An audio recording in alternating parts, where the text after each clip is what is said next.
Hello, it's my pleasure to welcome you to the 2021 Powering Past Coal Alliance Global Summit. My name is Antha Williams, and I head up Global Climate and Environment Programs at Bloomberg Philanthropies. I'm thrilled to be chairing the opening plenary of this year's largest gathering on global coal phase-out. Thank you to all of you for tuning in from around the world to follow this really important event. As we prepare for the COP26 Climate Summit in November, today's event is a key opportunity to bring together national and regional governments, civil society, energy majors, and grid operators, non-governmental organizations, and financial institutions to share experiences and learnings, and most importantly, to drive ambitious action toward the global coal phase-out. This year's summit also showcases the tremendous growth of the PPCA since its launch in 2017. For the past 3 years, we've seen the Alliance grow to over 100 members and establish a truly global presence. This coalition of like-minded governments and organizations has emerged as a leading force in driving the transition to a clean energy future. PPCA's growth is representative of the overwhelming global trend away from coal. Even in cities and regions where coal is still a major source of power, leaders and advocates have stepped up to push for change.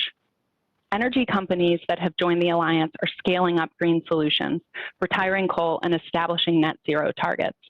And governments that are part of the Alliance are leading by example for other countries by setting and acting upon their ambitious clean energy targets. Our momentum is evidence of one simple fact: coal is on its way out for good. Today, 56% of operating coal from the OECD and EU 28 has either retired since 2010 or is scheduled to retire by 2030. Global electricity production from coal decreased by an estimated 3% in 2019, the largest reduction on record. In the US, campaigners have successfully secured the retirement of 60% of domestic coal-fired power plants over the past decade. And in Europe, nearly half the coal fleet is set to close. The reasons behind these growing trends are many, but increasingly it seems the world is ready to phase out coal because we see that climate crisis isn't some far-off problem, it's here now. And we've seen firsthand the devastating impacts of climate change. There's a clear understanding of the urgent need for action. Around the world, there's a growing understanding that fossil fuels are the problem.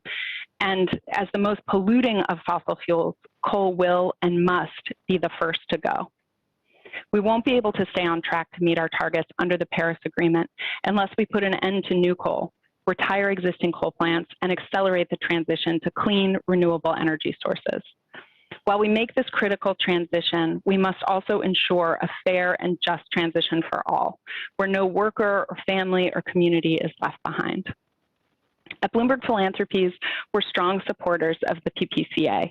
The work of this alliance to build a world free from coal aligns directly with our mission of ensuring better, longer lives for the greatest number of people. My boss, Mike Bloomberg, the founder of Bloomberg Philanthropies and Bloomberg LP, and the recently appointed UN Secretary General Special Envoy for Climate Ambition and Solutions, believes in the power of forward-thinking governments, businesses, and communities in leading climate action efforts. A truly global effort is required to recover and rebuild into a just, sustainable, and equitable coal-free world. During the summit, you'll be hearing from leading voices from the clean energy transition. We'll welcome ministers, trade unions, non-governmental organizations, financial institutions, researchers, and experts to prepare for a successful COP26 in Glasgow in November. We have lots of work to do and a great deal to learn from each other. Collaboration is key. Today's plenary kickstarts this 3-day global summit that will dive deep into key aspects of the clean energy transition. Whether it's increasing our policy ambition, hashing out the logistics of moving our grids from coal to clean energy, exploring the financial mechanisms behind coal plant retirements, or ensuring a just transition for fossil fuel workers and communities, the diverse sessions that we're hosting over the next 3 days will gather experts from around the world to share their insights and transition strategies and lessons learned in the coal phase out thus far. I'm really grateful to be here and excited to get to work. For all of you who are following this summit during these 3 days, join the conversation online with the hashtags PPCA Summit and Powering Past Coal. Now, it's my pleasure to welcome the two leading forces behind the PPCA. The UK and Canada co-founded this alliance in 2017, and as co-chairs of the alliance have been driving efforts to accelerate the global transition away from coal.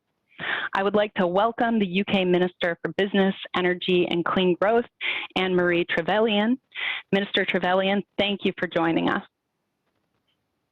And thank you so much, and thank you for that really excellent introduction. I'd really like to take the opportunity today to thank all of you for attending what is our first PPCA Global Summit.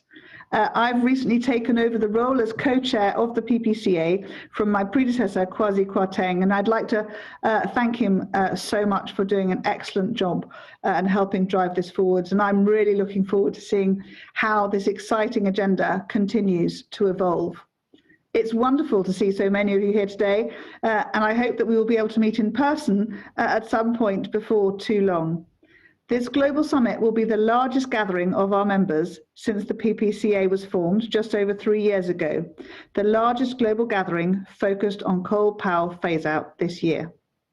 The summit represents a great opportunity to bring together leaders from national and subnational governments, financial institutions, energy companies, and many others to share their experiences and best practices.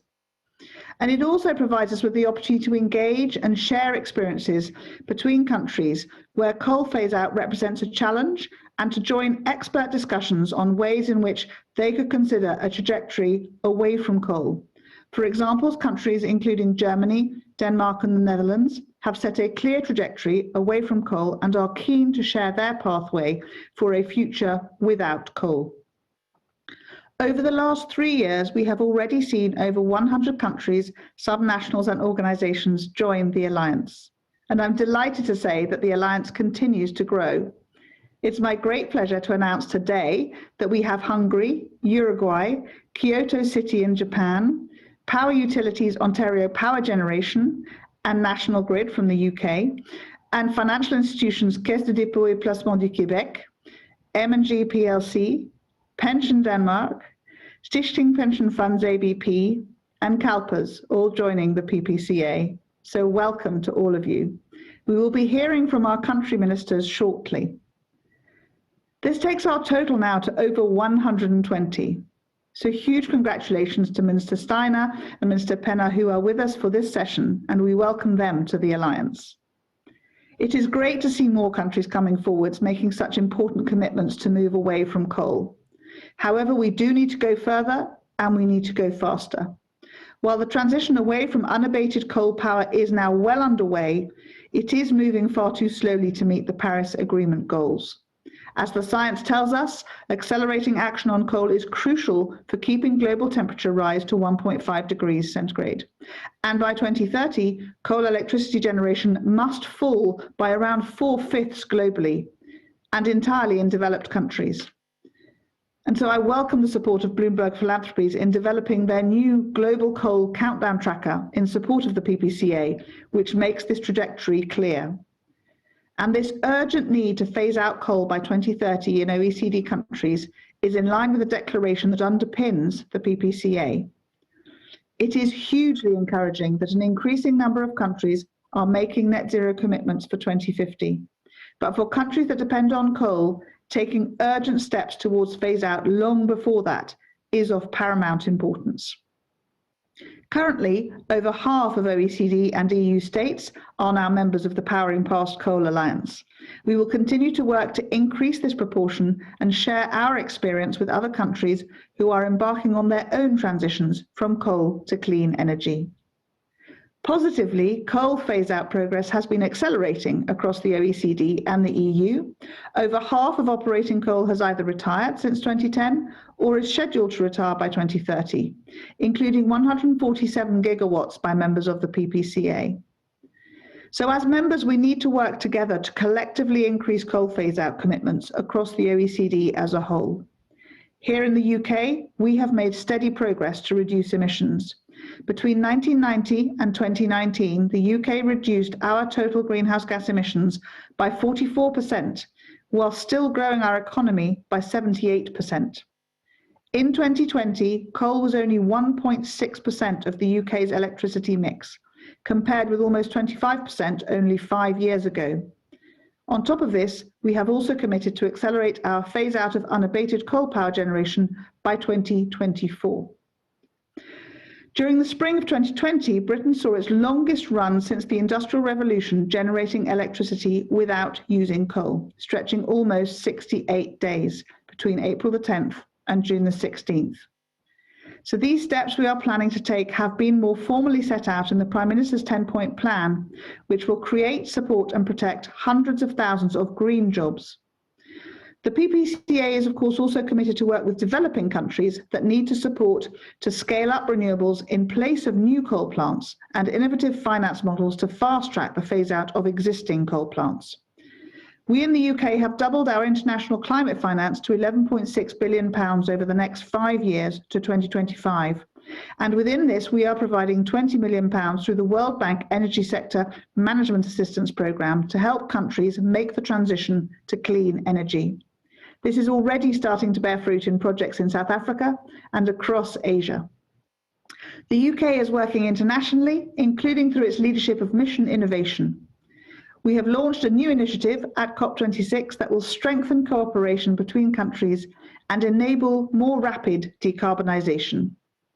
And of course, this year, as both G7 presidency and incoming COP26 presidency, we are ensuring that we keep the global focus on energy transitions.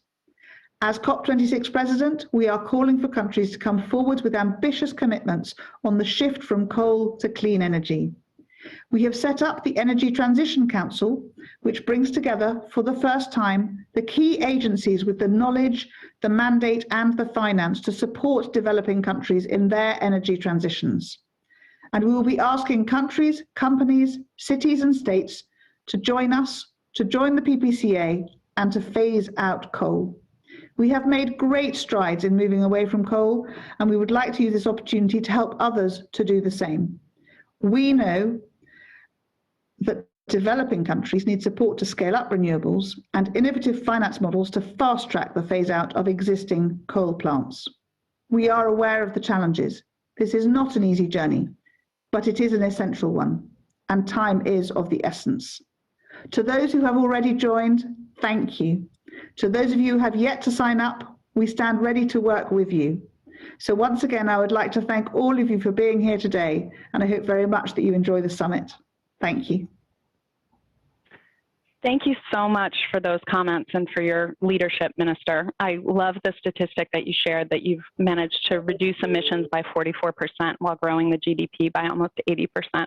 It's really quite an incredible achievement and leadership.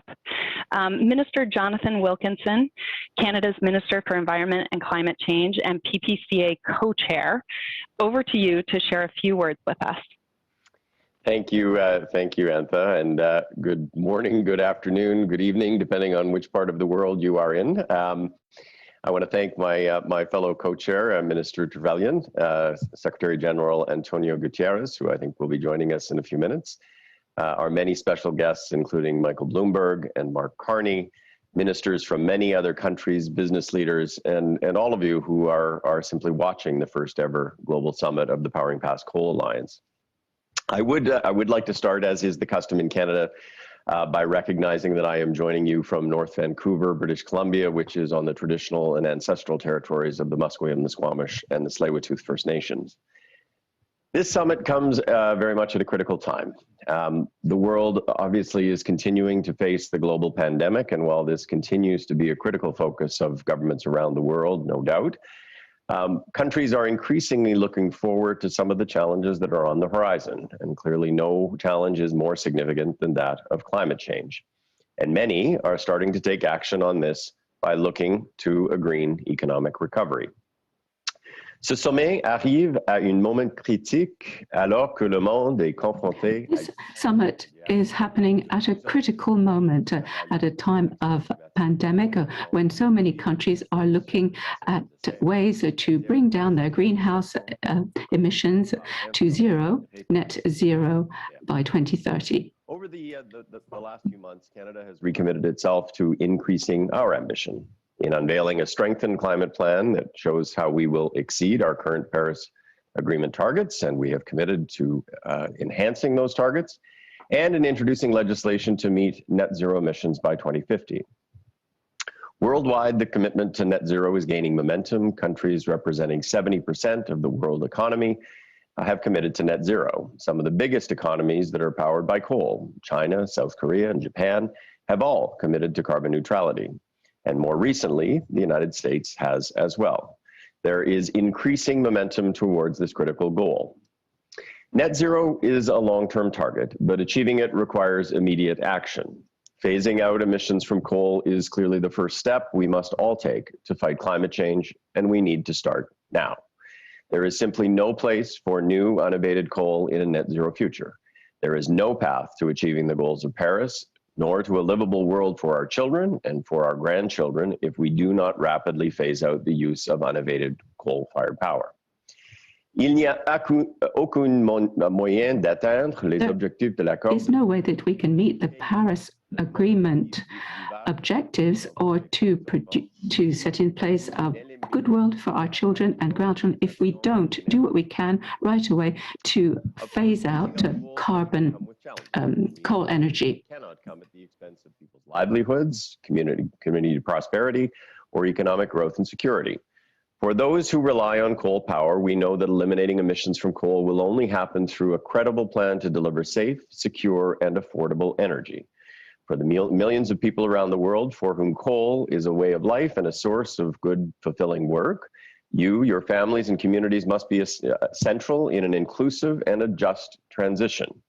Here in Canada, when we made a commitment to phase out coal-fired power, we also struck up a task force to advise the government on how we could best support workers and communities that traditionally relied on coal. And I think the head of the Canadian Labour Congress is actually going to be with us later in the summit to talk a little bit about that. While solutions are emerging, we need to work together to ensure we phase out coal in a way that is safe, sustainable, and equitable. And that is why we want to hear directly from all of you about how the global community can help to address barriers to a transition away from coal and to adopt solutions. In nearly every region of the world, coal is no longer the lowest cost energy option. Innovation and digital technologies are revolutionizing how we make, supply, and use energy, opening new opportunities for non-emitting power. And we are learning how to provide a just transition that empowers workers and revitalizes communities. I am certainly here to tell you today that this is possible. We can and must end emissions from coal power. That is why we have convened this summit. The PPCA is not an alliance of those who are already past coal. We are an alliance of those charting the path and helping each other define workable pathways. The alliance brings together all those who have a role to play: finance, industry, utilities, labor, and civil society, subnational and national governments. None of us have all of the answers. To succeed, we need to work together. Today, I am certainly pleased to join Minister Trevelyan in welcoming 10 new members, the countries of Hungary and Uruguay, the city of Kyoto, the PPCA's first member in Japan, major electric utilities Ontario Power Generation from Canada and National Grid from the United Kingdom, and from the global finance sector, Canada's own Caisse de dépôt et placement du Québec, CalPERS, the state of California's Public Employees Pension Fund, Denmark's Pension Denmark, the Netherlands' National Civil Pension Fund, ABP, and the UK's M&G PLC. These new financial members together manage over $1.6 trillion in assets and investments. Welcome. We are excited to have you join the alliance of now 123 countries, financial institutions, companies, and subnational governments, and we look forward to working with you on this journey. When Minister Trevelyan spoke, she encouraged members to redouble efforts and partner on the road to COP26, and I certainly agree. Je m'adresse aussi à ceux qui n'ont pas encore I would rejoint. also like to speak to those who haven't yet joined the PPCA. And we are listening to the challenges that you have, and we would like to work with you to find solutions so that you can meet your social, environmental, and economic goals as part of a continual phase out of coal. Those who have yet to join, the PPCA is listening to the challenges you face and is committed to working with you to find solutions that will meet your environmental, social, and economic objectives in the transition away from coal. I certainly appeal to all of you to join us in working together to create a cleaner, more sustainable, and more prosperous future for humankind. Thank you very much. Merci beaucoup. Thank you so much, Minister Wilkinson, and what incredible momentum you've encapsulated with the new members of the PPCA, bringing the membership to more than 120 now. And I really appreciated your comment that now 70% of the world's economy is covered by commitments to reach net zero emissions. Very, very significant. And thanks to both of you for your leadership in organizing this really important event. I'm very pleased to begin this global summit with a special address from His Excellency, the United Nations Secretary General. The Secretary General has never been more clear in saying the transition from coal and fossil fuels to clean energy is the great challenge of our generation, but that now, in the necessary recovery from COVID-19, we've been given an opportunity to advance a more resilient and sustainable future. Secretary General, over to you. Excellencies, dear friends, I want to begin by congratulating all the governments that have joined the Powering Past Coal Alliance. My thanks also to the co-chairs, the United Kingdom and Canada. In the last year, in the midst of a pandemic, many decision makers from the public and private sectors stepped up and committed to net zero emissions by mid-century. The momentum for climate action offers a measure of hope. But hope must be checked against reality. And the reality is the following. To keep the 1.5-degree goal within reach, we must embark immediately on a decade of transformation through a successful COP26 in Glasgow. Last Friday, the UN Climate Convention Secretariat published the initial version of the National Determined Contributions report, the collective scorecard on our path to 2030. And the news was not good. We have a long way to go. But major emitters have a chance to present or resubmit more ambitious national climate plans in the next few months with credible emission cuts aligned with 1.5-degree objective. And if we take immediate action to end the dirtiest, most polluting, and yes, more and more costly fossil fuel from our power sectors, then we have a fighting chance to succeed. Phasing out coal from the electricity sector is the single most important step to get in line with the 1.5-degree goal. This means that global coal use in electricity generation must fall by 80% below 2010 levels by 2030. Once upon a time, coal brought cheap electricity to entire regions and vital jobs to communities, but those days are gone. More than half of the renewable capacity added in 2019 achieved lower power costs than the cheapest new coal plants. Fossil fuels cause almost 1 in 5 air pollution-related deaths globally each year, and coal's economic viability is declining.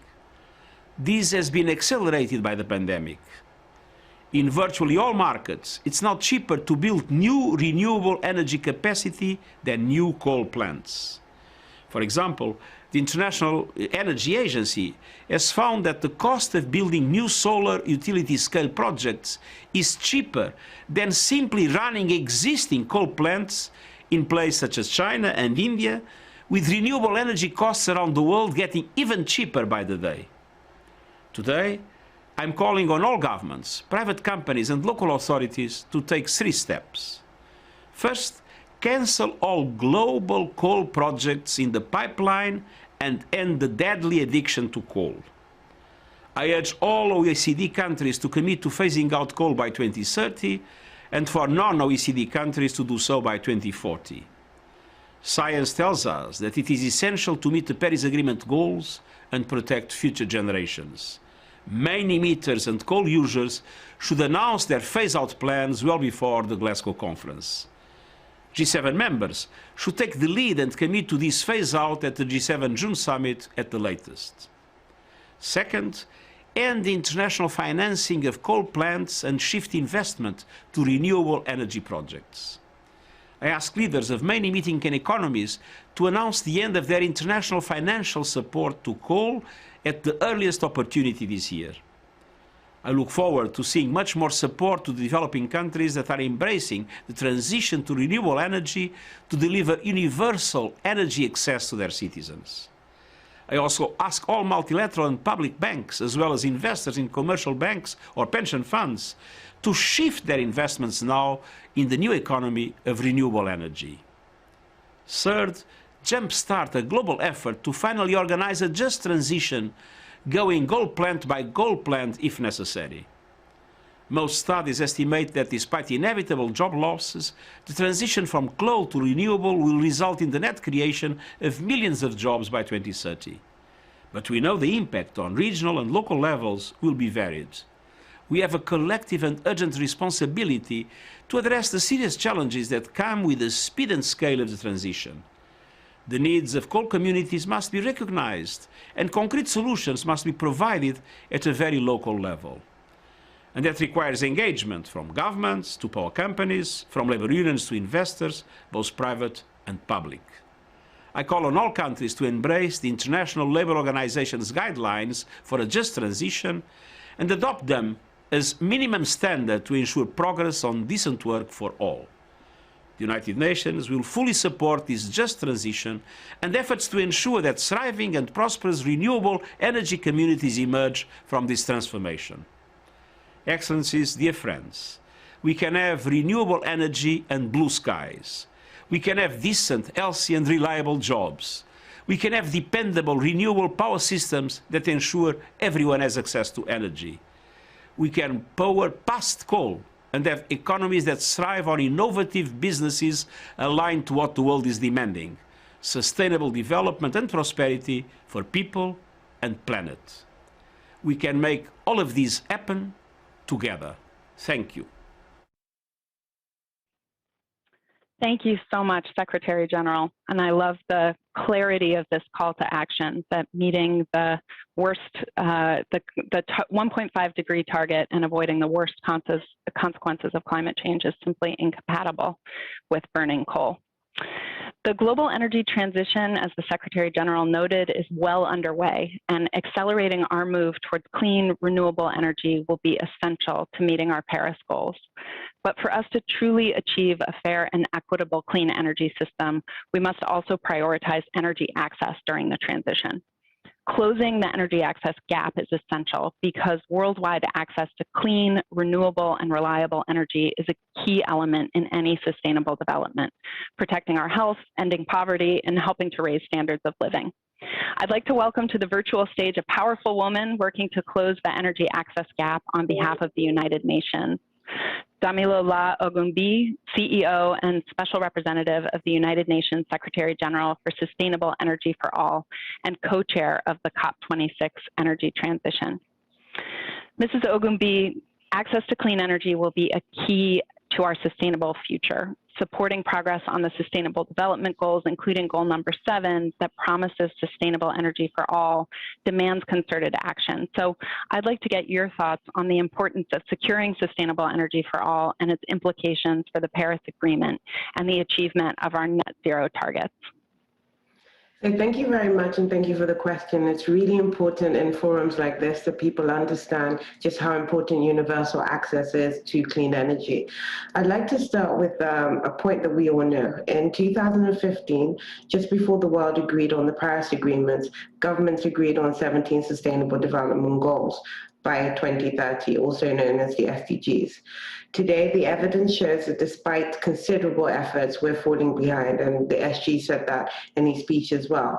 But more importantly, we're falling behind on Sustainable Development Goal 7, which is access to affordable, reliable, sustainable, and modern energy for all. And it's really kind of the golden thread that aligns most of the SDGs, including climate. So today we have a situation where 789 million people still lack access to basic electricity, and 2.8 billion people lack access to clean cooking. These are the amounts of people that during a pandemic like this, you just can't stay at home. Even with the energy access gaps, though, it's important to understand that energy accounts for 2/3 of global greenhouse emissions. So we have to recognize that to achieve net zero by 2050, we just cannot do that without achieving sustainable energy by 2030. And that is why the energy transition story in pretty much half the world is also an energy access story. So right now we're at a crossroads where people do want to recover better, but they're looking for the best opportunities to do that. And we're emphasizing investments in sustainable energies to spur economic development, create new jobs, and give opportunities to fulfill the full potential. And that's why it's really important to understand that the just transition differs between the developed, the emerging world, and also the developing countries. At Sustainable Energy for All, we've been working with the COP26 Energy Transition Council to kind of highlight what the clean energy offer could be and make it more competitive, obviously, than coal. These efforts go hand in hand with why we're here today, with the Powering Past Coal Alliance. It's important that to achieve SDG 7 or the Paris Agreement, we must work hand in hand to phase out coal, and we must work hand in hand to make sure there's a clean energy offer at the end of it. This means making finance easier to access. This means making cleaner energy easier to access than coal. And it's also supporting governments in developing their policies and regulations to enhance their ambition for a more sustainable future. I'd like to note that this September is the first time in 40 years the General Assembly is actually having a high-level dialogue on energy.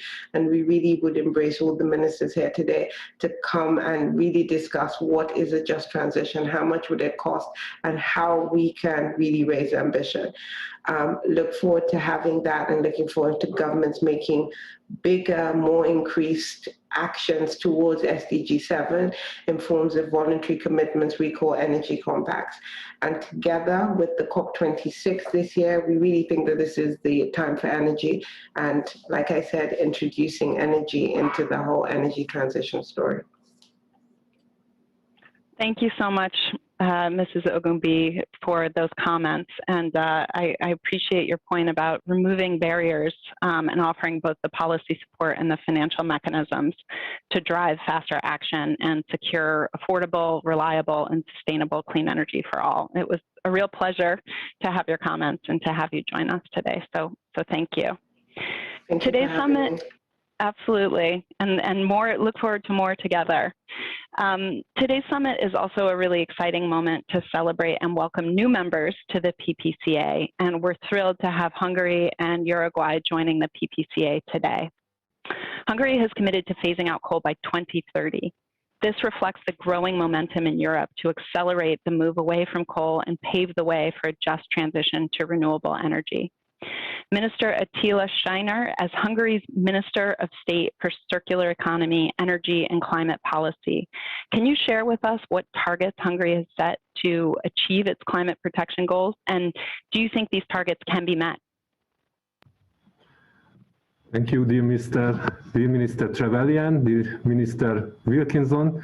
It's a great honor for me to join at today's PPCA summit as a new member. It's really a great honor for us. And with regards to your question, let me give you a short overview on our climate protection goals. Hungary has a very ambitious climate policy, which is underpinned by our support of the European Union's 2050 climate neutrality objective, and which we have also enshrined into our national law during last summer. As an intermediate step, Hungary also welcomes the increase of the 55% of the net reduction greenhouse gas emission target of the European Union by 2030, which was adopted by the European Council last December. Our plan is to reach a 90% carbon neutral electricity generation by 2030. And we have this plan has three main pillars. The first is to maintain our existing nuclear power plant capacities.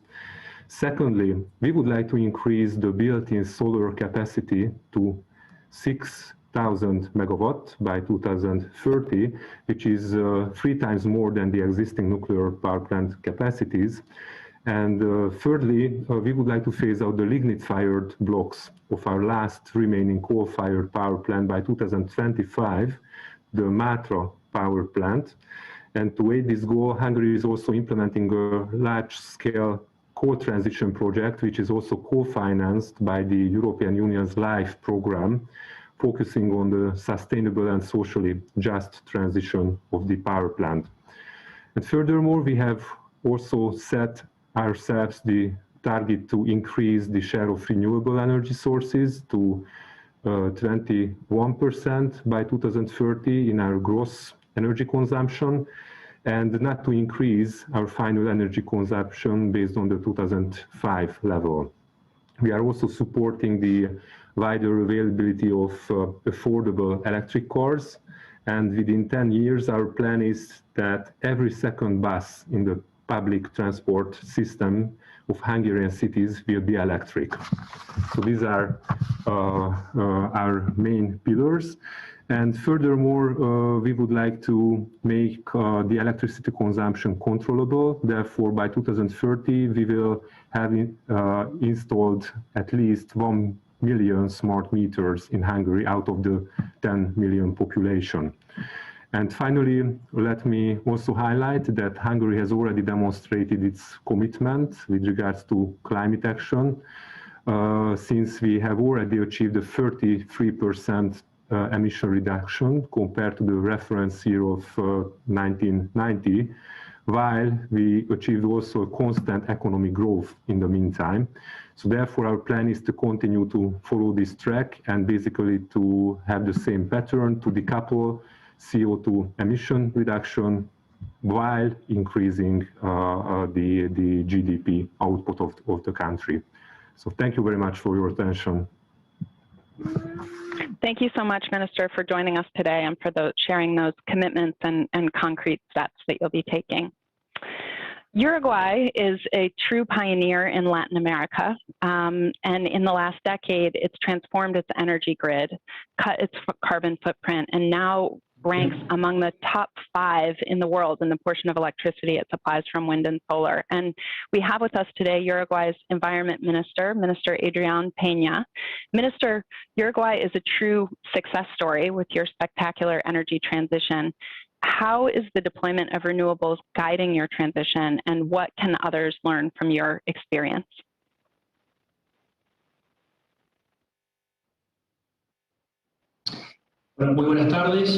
Good afternoon. Thank you very much. Especially, I would like to thank the governments of Canada and the UK for your leadership. And I would like to also congratulate the organizers of the PCCA Summit. We are part of the PCCA, and this is a clear sign of how strong we want this bond to be. We want to share our own experience, and we want to share and learn from other countries. It is my pleasure to be part of this summit. I am here representing my country, and I am here as the Environment Minister. Our ministry was created in 2020, last year, and we have given environmental issues a very important space in our country's agenda. Now, we can have a countrywide alliance that would lead into social, economical, cultural activities aimed to sustainable development. We want to incorporate adaptation measures to reduce our carbon emissions. We are in alignment with the UNFCCC and the Paris Accord. Uruguay decided that it was high time to join the PCCA summit to be part of phasing out coal. We are choosing renewable and greener energies to generate power. As you have said, my country has walked a long way to identify a model based on sustainability and low carbon emissions. And we have implemented policy based on investment in diversification of different resources. We have a special plan for climate change, and we have set very ambitious goals in very key areas. Specifically, we are transforming our grid. We were able to change by partnering up between public and private institutions, and on average, we were able to increase our GDP by 3%. Well, our country was a pioneer in consolidating our electricity matrix. We have used our net capacity using wind power, biomass, and solar power. Adding up to all the existing energies that we had, we were able to increase 98% of our electricity capacity. Along with energy efficiency, we are working towards a multi-party agreement with all the political parties present in my country, and we are looking forward to reaching our goals by 2030. We are giving great strides, and we are aiming to clean energy. We are taking stock of what we have done. Specifically, utilities and taxes have been revisited in order to have a more competitive environment compared to traditional energies. All the programs, policies that are aimed now towards efficiency are helping us to reduce emissions and make our transportation means more sustainable. We have joint efforts with the mobility and transport authorities to make this happen. We have incentives, we have better technologies, we have improved our infrastructure, we have a new legal framework, and we have managed to change a culture. We are also developing capabilities, and we are transferring all of this knowledge to regional governments to have sustainable activities present based on more technical capacity in alignment with the urban mobility policy that covers our country. We also are working with our national determined contributions.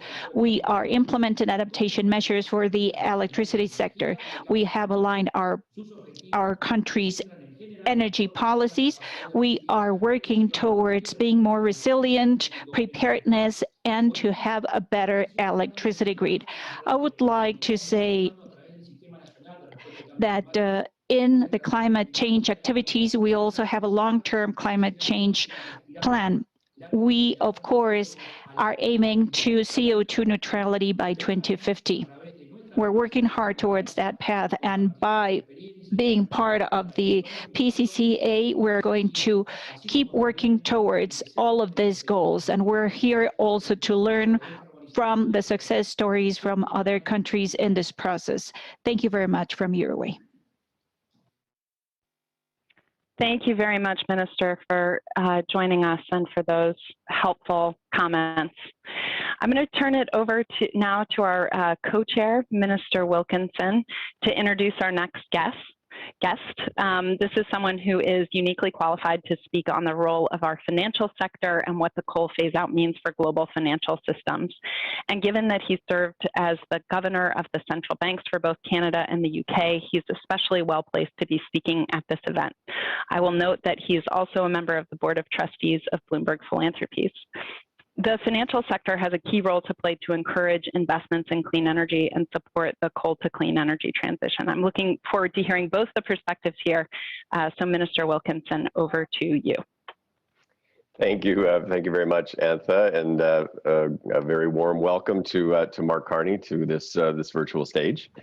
Mark, you wear a lot of different hats these days. UN Special Envoy on Climate Action and Finance. You are the COP26 Finance Advisor to the UK Prime Minister, economist, banker, author, and I understand most recently you intend to be a social media influencer. So maybe I can just start by asking you a bit of a personal question. You and I actually met over 20 years ago when you were an investment banker and you were banking clean technology companies. I was managing a clean tech firm. So you've been in and around the climate space for a long time. Maybe you could just speak a little bit to why this issue became such a personal focus for you in the first place.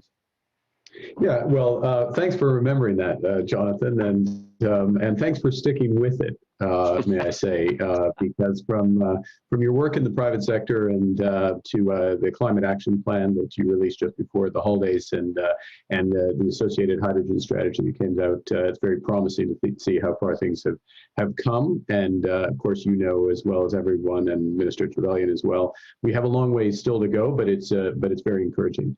I think I came to this issue really at that intersection, and I've almost stayed at that intersection between the private sector, private finance, and public policy, and have seen over time, partly not as successfully 20 years ago, let's be frank, in terms of development of the hydrogen economy, particularly in transportation, and now much more encouragingly where we're getting the synergies between predictable and credible climate policy, a clear direction, for example, powering past coal, what we're talking about today, and powering into renewables and other zero emission solutions for people as part of a just transition.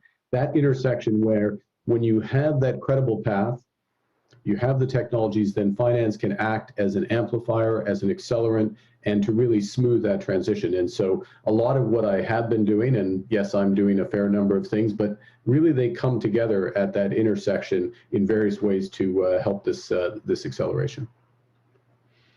Well, certainly I want to thank you for being here today. The summit, I think, is an important moment for this alliance as it looks to build scale over time. From its launch back in COP23 in a small room, this has grown to be the world's leading initiative with respect to the phase out of coal, an alliance that has helped to ensure that 1/3 of coal capacity in the OECD is scheduled to be phased out by 2030. But certainly this summit is about building momentum and moving dramatically forward as we approach COP26. And certainly part of that has to be building momentum amongst private finance. It cannot just be on the backs of government. We launched the PPCA finance principles, which are a clear and I think credible benchmark to give effect to some of the commitments in the finance sector. And I think it's great that we're seeing funds like CDPQ and Desjardins, M&G, AXA, Robeco, Swiss Re, Aviva, Legal in General, and other finance members that have joined. And so maybe you could just talk a little bit about the high-level trends you're seeing in the global finance world regarding the climate issue, and maybe a bit of a forecast about where you think this discussion in the finance community is heading. Sure. I think it's, the headline is it's encouraging. I think what has happened is things have moved from, if I could put it, maybe 5+ years ago, where this was viewed principally as a corporate social responsibility issue, a CSR issue. It's moved from CSR to C-suite. In other words, it's gone to your old type of role when you were a CEO. It's absolutely strategic for the leaders of major financial institutions and, of course, of ultimately all businesses. But it's become one of the top 3 strategic priorities of finance. And therefore, you see the type of action. That's the first point. So it's gone from social to strategic. Secondly, big shift from risk to opportunity. I mean, if we were talking purely about powering past coal a number of years ago, it would have been quite rightly about stranded assets. I think everybody who's here recognizes that 80% plus of the coal needs to stay in the ground. That known coal needs to stay in the ground if we're going to meet our objectives. And so that's a risk if you have those assets on your balance sheet. It's a foregone, on very narrow perspective, foregone opportunity. From a country perspective, but the opportunity set is what are we powering past coal towards? The renewable build out, the reworking of our economy, the jobs that are created, the growth that's created, the better living standards that we will all experience as a consequence of that. And for finance, there's a recognition in no small part because of this initiative, work yourselves, and let me take the moment to compliment Uruguay and Hungary for their announcements today and others, that this momentum shows where society wants to go. And from a financial perspective, the recognition is, oh, well, if I can invest or lend to a business that is part of the solution, helping to accelerate this transition, finance this transition to net zero, then that is going to be valuable. And that's where the opportunity set comes in, and that becomes almost an organizing principle of finance. So I feel that this is, and I'll finish with this, it's mainstreaming very fast, and it's mainstreaming in a very positive direction where the search is for opportunity to accelerate. And if I can say one message for the political leaders that are represented here today is your efforts matter, not just what you're doing today, but the credibility and predictability that you have of what you're going to do tomorrow. That gives a very clear signal to finance, and then finance pulls forward that adjustment, it smooths it, and it creates those jobs and growth that we all want. So, no, that's great. And certainly that whole issue around predictability is extremely important. I think the other piece around this, and particularly I think in the short term as it relates to coal, is how do we best use public finance tools in order to actually mobilize private capital? As you know better than anyone, governments do not have the resources to do all of this on their own. One of the things that Canada is extremely focused on going forward is actually using some of the funding in our international climate finance envelope to actually help with the coal phase out and create instruments that actually can help incent private capital to come into projects to help us with the phase out. But maybe you can just talk more generally about how public instruments, financial instruments, can be used to help bring forward some of the private investment that we need.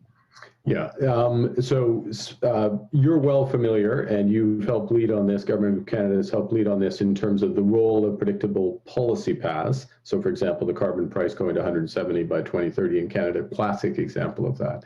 But your question focusing rightly in on, okay, public finance, how can we blend limited but very important public balance sheets with private balance sheets in order to accelerate the transition.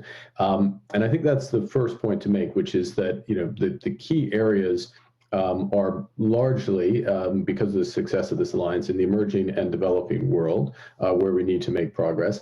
We need to first align the policies, absolutely align the policies of multilateral development banks, development finance institutions with this agenda. I mean, let's be candid, they're not fully aligned right now, and we could end up in a situation by Glasgow where the core of the private financial system is much more oriented towards net zero than the multilateral development banks. And we shouldn't end up there, but we should focus on that possibility, that reality, and really respecting, to speak in the important jargon of Paris, of respecting 2.1C of the Paris Accord and that alignment.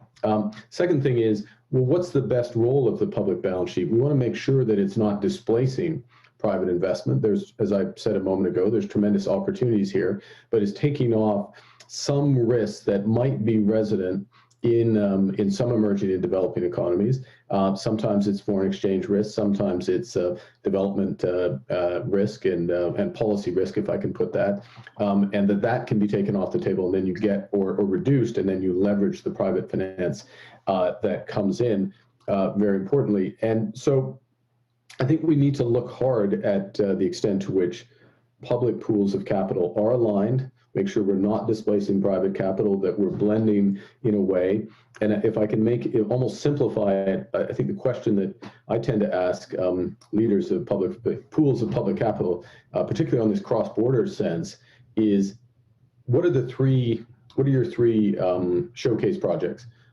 Which are the structures that have worked, that if you could do this day in, day out, you would like to do, and show us how that is leveraging that true scale of finance. And I think, if I can finish on this, I really think we need to focus on this this year, because emphasis on the past bit of powering past coal. It's much easier to power past if you're going to have financing for the renewables that are going to replace and in a timely way. Let me just ask you maybe two questions to close out. The first is, you in past have spoken, and I think all of us have spoken about climate as not being simply a challenge and a threat from an environmental perspective, but also an economic opportunity. And so be interested in your comments on that, and maybe a related question, which is, as we approach COP26, what are the most important priorities from your perspective with respect to finance? Yeah, in terms of, well, let me answer the second bit first, which is that we really want to have a situation where, for the private financial sector, every financial decision takes climate change into account. And that means they need information, they need tools, and they need markets. The information, and not just because Antha's here, but we'll pay tribute to Antha and Mike Bloomberg and others for pioneering the TCFD, which is now, and I know Canada supports this, is now moving towards becoming mandatory.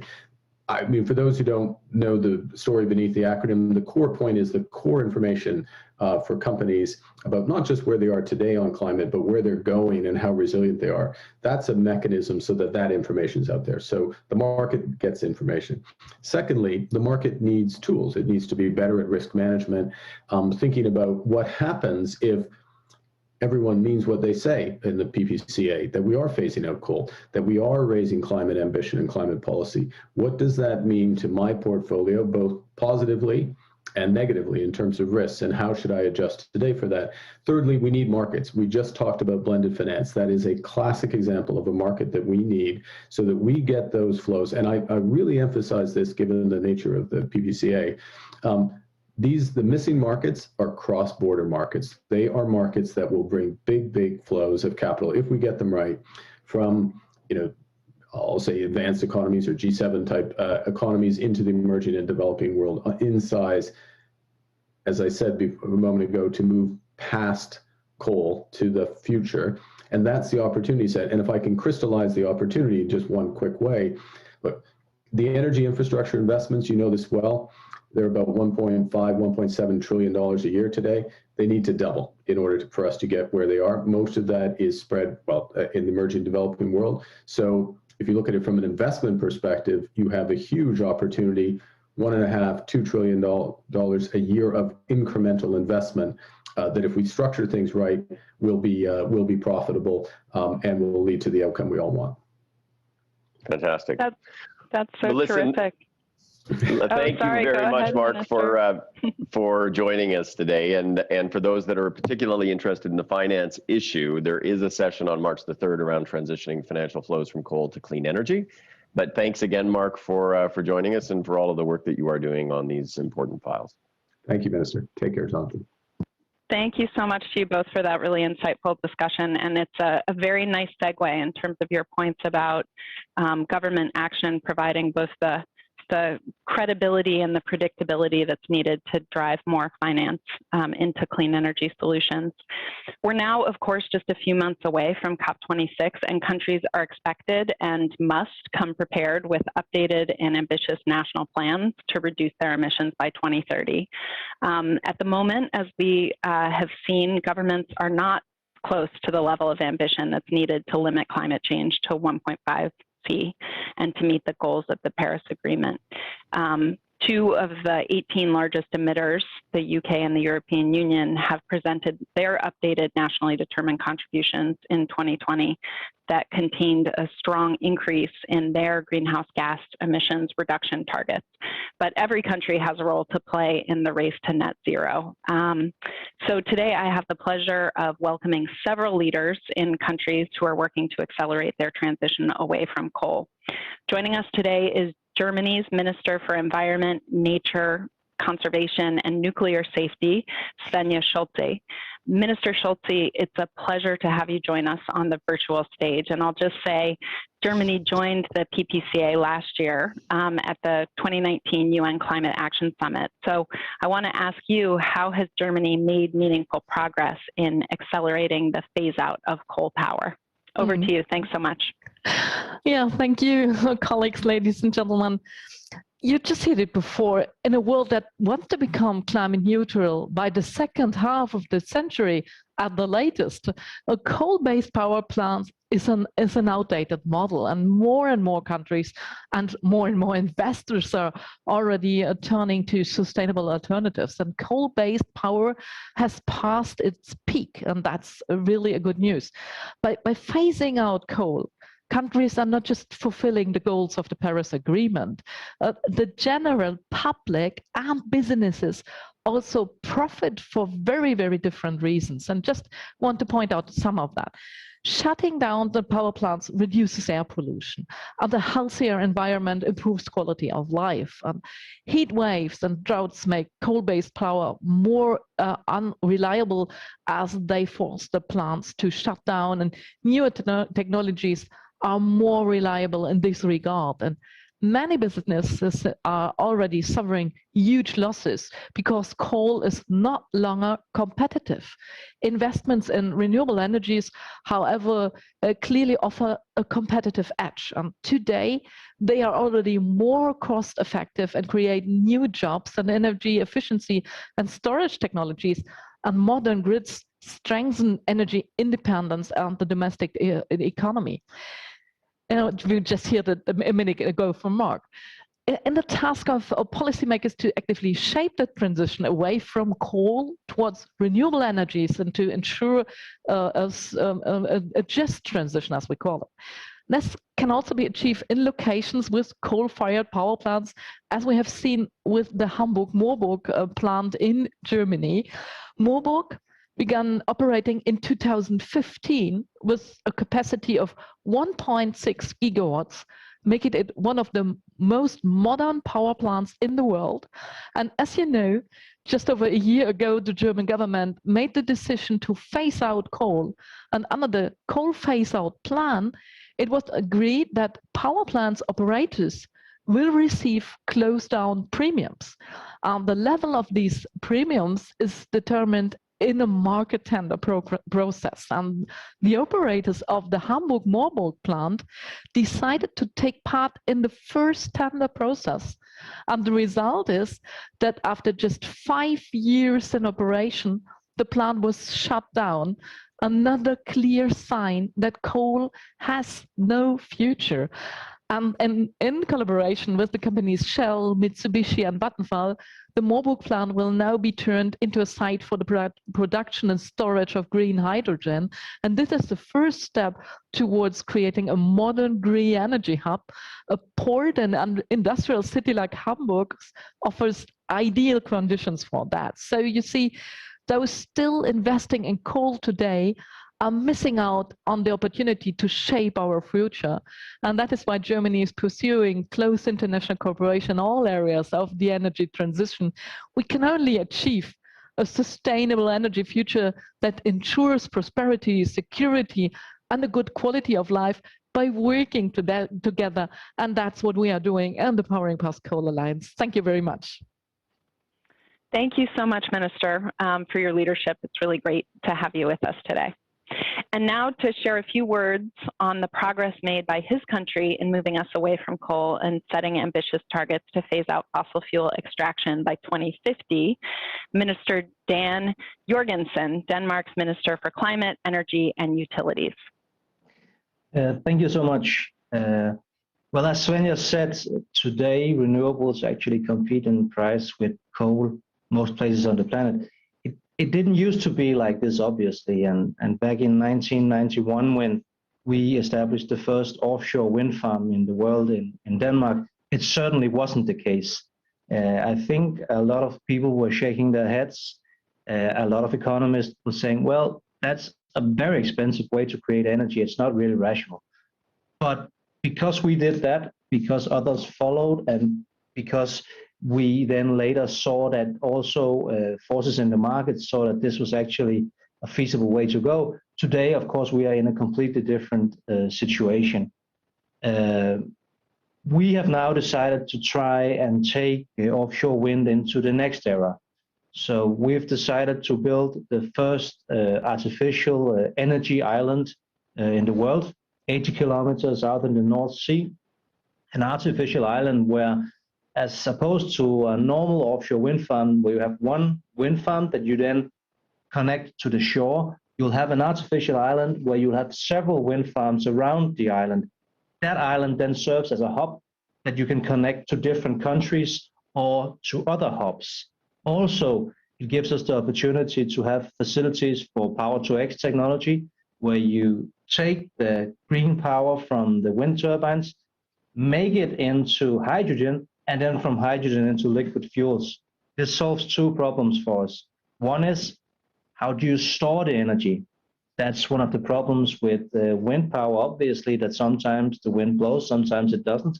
Sometimes you need the energy, sometimes you don't. So now where you have the possibility of transforming the energy into hydrogen or liquid fuels, then you have a possibility of storing it. A second thing that this will help us do is get the renewables into parts of our transport sector, parts of our societies where we haven't got it there yet. For instance, aviation and maritime transport. Now, this obviously is a huge endeavor. It'll be the biggest infrastructure project in the history of my country, and it will take huge investments. Nonetheless, we see already now big interest from the market, so we don't expect the Danish taxpayers to pay the majority of this. We actually expect it to be pretty good business for private investors. At the same time, it'll create jobs. We calculate that for each gigawatt of offshore wind we produce, we will establish just under 15,000 new jobs. And the offshore island will have a capacity of 3 gigawatts in the first phase and 10 gigawatts in the second phase.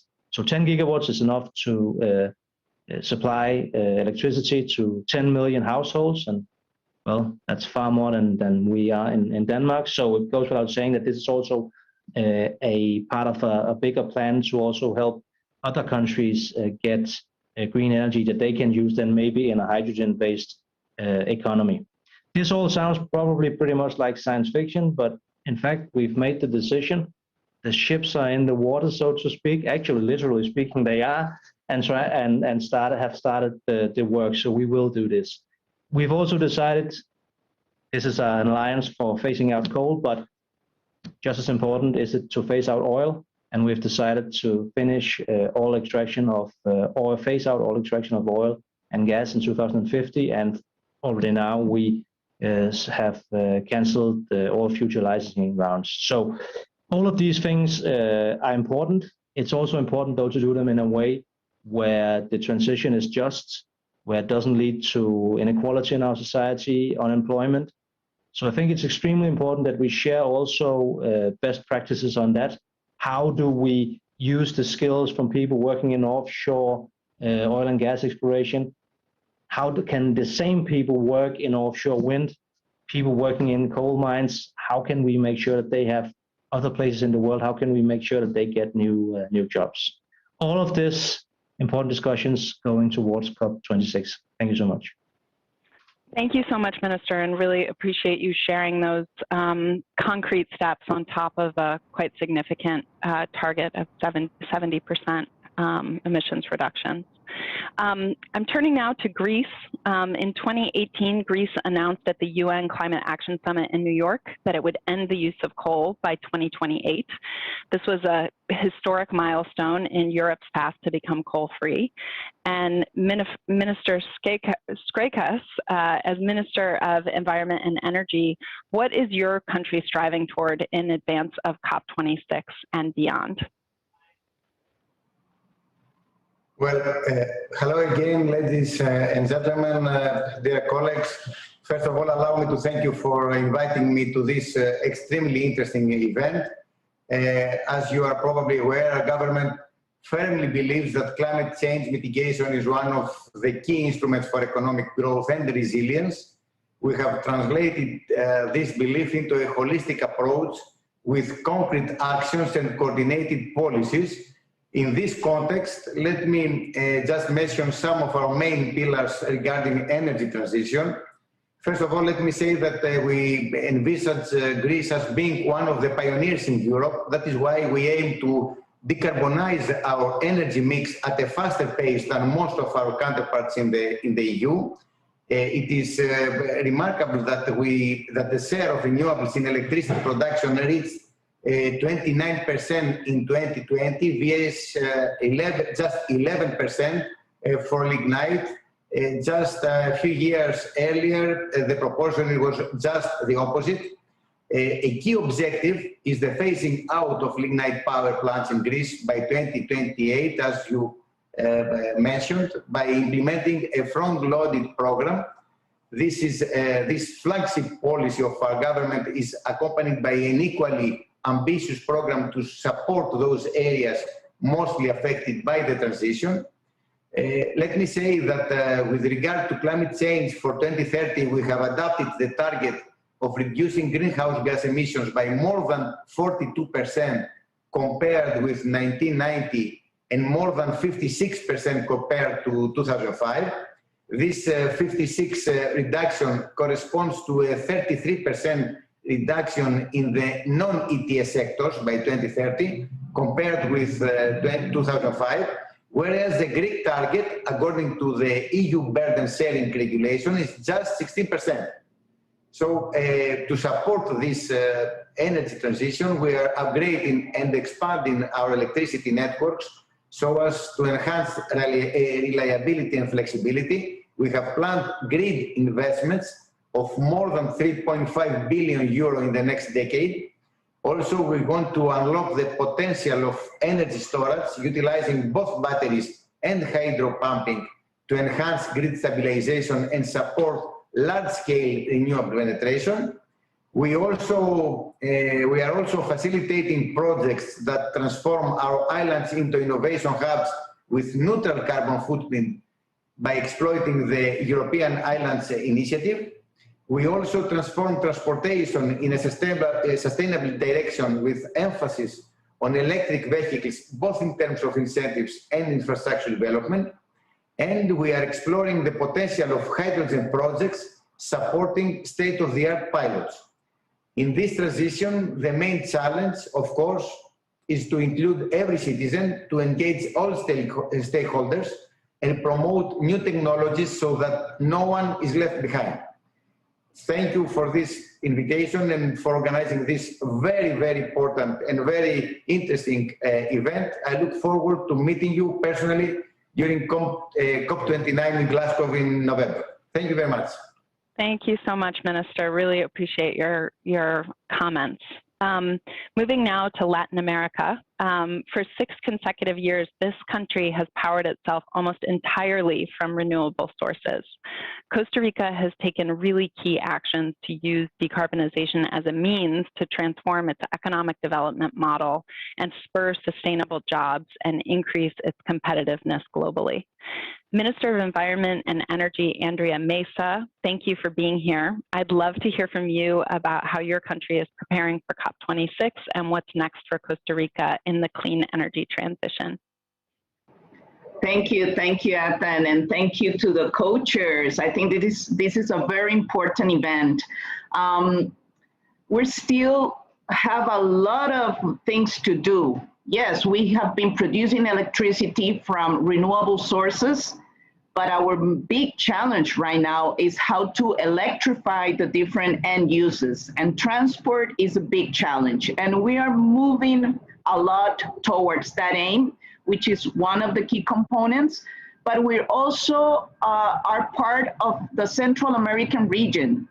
And we are also having interactions in what we're calling the MER, the regional market of electricity. And we do have other countries that are still coal-based power. So considering this element, and right now having the in-time presidency in the CICA, we are promoting a lot of commitments from the region to move towards renewables, and also to continue working on clear policies, long-term policies. I think this is a very important element, predictability. This is something that we are hearing that we need in this transition, and also how to learn from each other. I think that if we manage to have clear policies, if we manage to understand what are the financial architecture that we require for this transition, this is one of the elements that we need and that we can contribute with. So one of the elements that we have been discussing with the other ministers of energy and the other ministers of environment in the region is to prioritize to present enhanced NDCs and this is one element, but also to improve our local policies so we can move toward this transition. And I will say that we recognize that we cannot continue in this journey alone, that we need to move with the other countries. And in the Central American region, we still have a lot of challenges, but it's very interesting to hear a lot of commitments as well. So I think that if we manage to elaborate good policies, frameworks, good financial architecture, then we will be able to see this transition also in the region, which I think could be a great contribution to the global challenge that we have. So I will leave it here, and thank you very much for the invitation.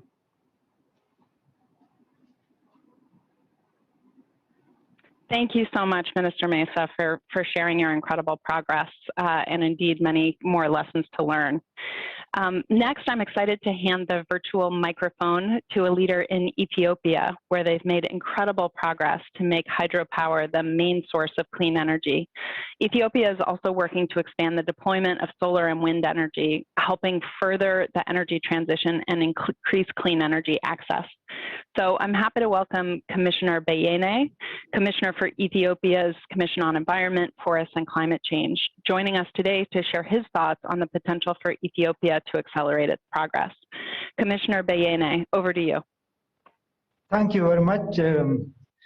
Colleagues, ladies and gentlemen, I'm happy to join you today for the Powering Past Coal Alliance Virtual Global Summit.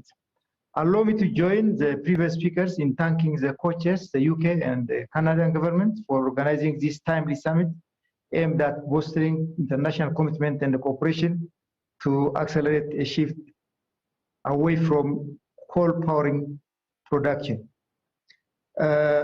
Ethiopia has been at the forefront in leading this endeavor, both nationally and at global levels.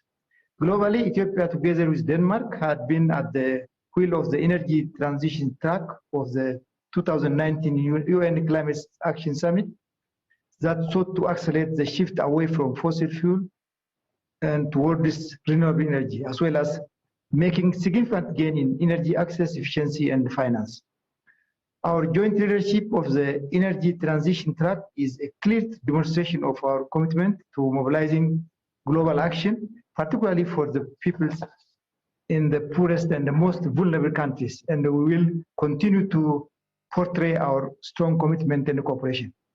At the national level, Ethiopia is working rigorously to increase its renewable energy sources as well as to diversify its energy mix, as clearly indicated in its NDC.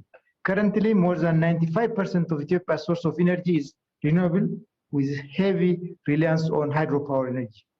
Besides, multiple parallel interventions are being undertaken to ensure universal electrification access, energy efficiency improvement, and developing decentralized off-grid power generation and exporting electricity to neighboring countries. Under our 10 years development plan, there is a plan to increase generating capacity by 25,000 megawatts by 2030, of which 22,000 megawatts of hydropower, 1,000 megawatts of geothermal, and 2,000 megawatts of wind by 2030. Similarly, through our national electrification program, Ethiopia envisages achieving 100% electrification in 2025 with 35% of grid and 65% grid, while extending the grid to reach 96% grid connection by 2030.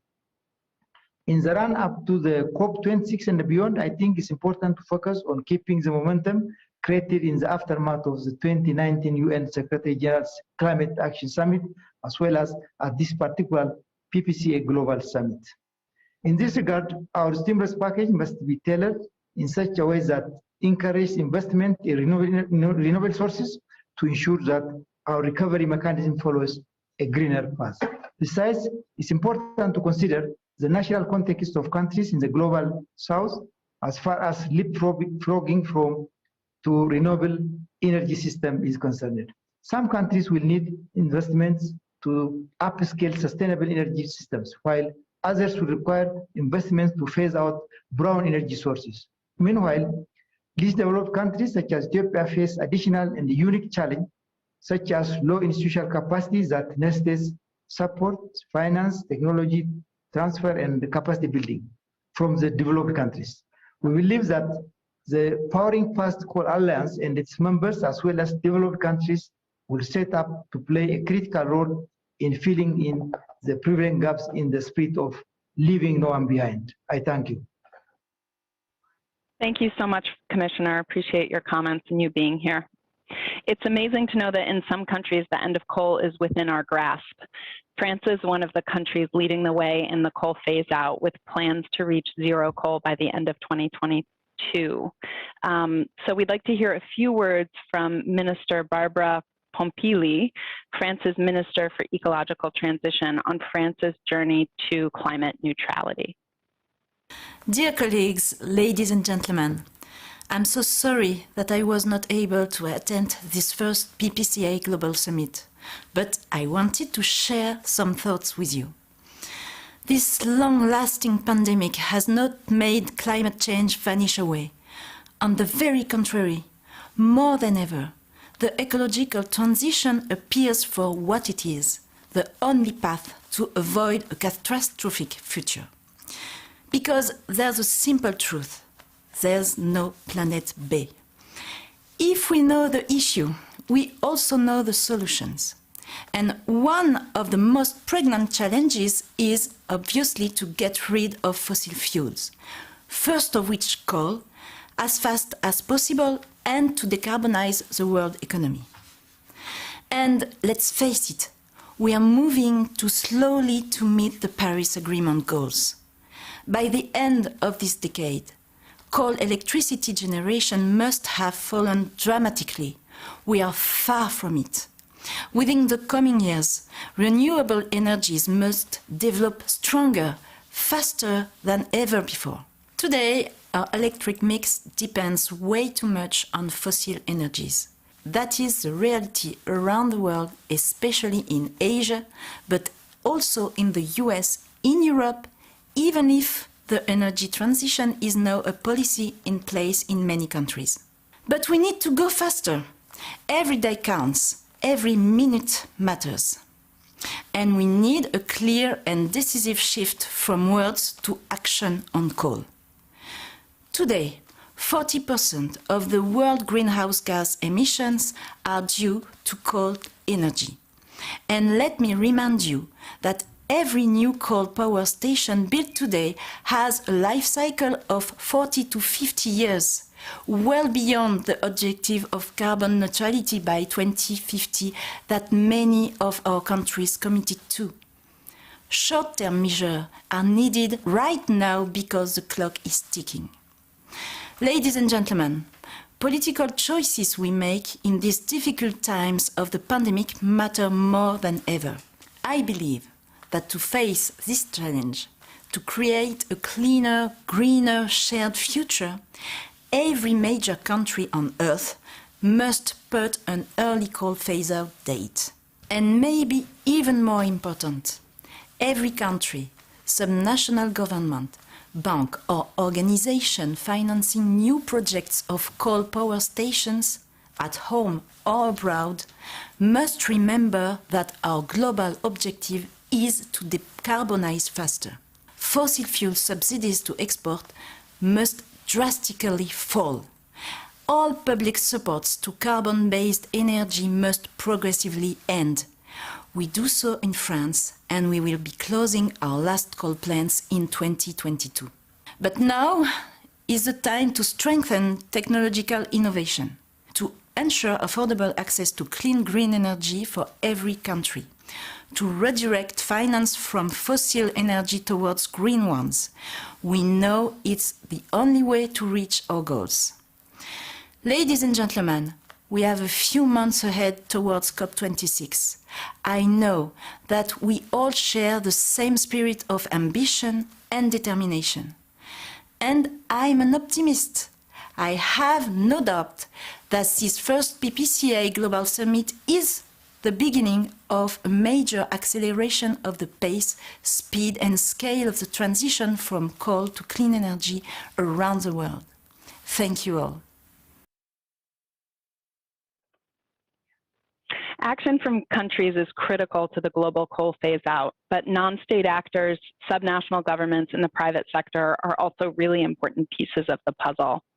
The incorporation of voices from cities, global businesses, trade unions, and financial institutions is one of the reasons PPCA has become such a force, engaging with all key actors to tackle the coal phase out from all angles. In this next segment, we'll welcome new PPCA members to discuss their role in the energy transition. Huge thanks to all the ministers for contributing their ambition to this segment of the summit. Next, let's hear some words from the mayor of the city of Kyoto in Japan. As the first PPCA member in Japan, Kyoto City will work together with the Alliance to pave the way to a faster energy transition in the country. Mayor Kadokawa, over to you. Good afternoon. I am Daisaku Kadokawa, the mayor of Kyoto City. I would like to express my respect and gratitude for COP26 President-designate Alok Sharma and members of the Powering Past Coal Alliance who are making efforts to achieve a decarbonized society. Kyoto is the city where the Kyoto Protocol was adopted, as well as the IPCC Kyoto Guideline in 2019. With a sense of pride and mission, I, as the head of a local government here in Japan, have made the announcement in 2019 to achieve net zero by 2050, the very first local government here to do so. This has gathered momentum across Japan, which has led to Prime Minister Yoshihide Suga's announcement last October on achieving net zero by 2050 as Japan's policy.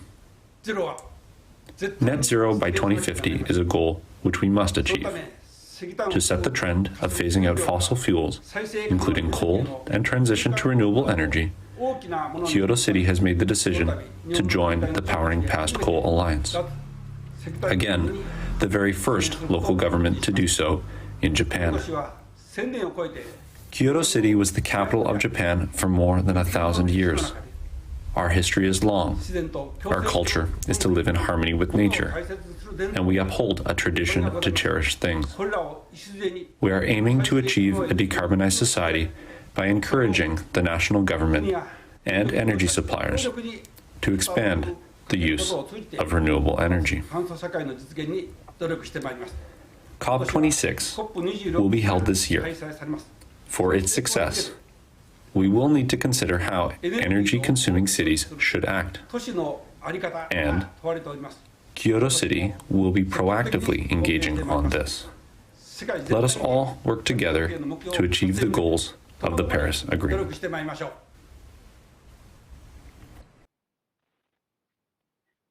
Thanks to Mayor Kadokawa for his leadership and vision. The coal phase out must be swift, but we can't ignore the financial realities of a rapidly changing energy system. The PPCA's finance principles provide a framework for financial institutions to support the phase out of unabated coal power within Paris Agreement timelines. I'm glad to introduce John Foley, CEO of M&G PLC. M&G is a leading savings and investment company, and we're absolutely delighted to have them join the PPCA today. Mr. Foley, thanks for joining us. Earlier in this session, we heard Minister Wilkinson and Special Envoy Mark Carney talk about coal power and climate risk management. So we'd love to hear from you how you are taking action and what will it take to realize the scale of investments needed to drive a global transition from coal to clean energy. Yes, thank you very much. I'm delighted to be here this afternoon. So just a quick introduction as to who we are.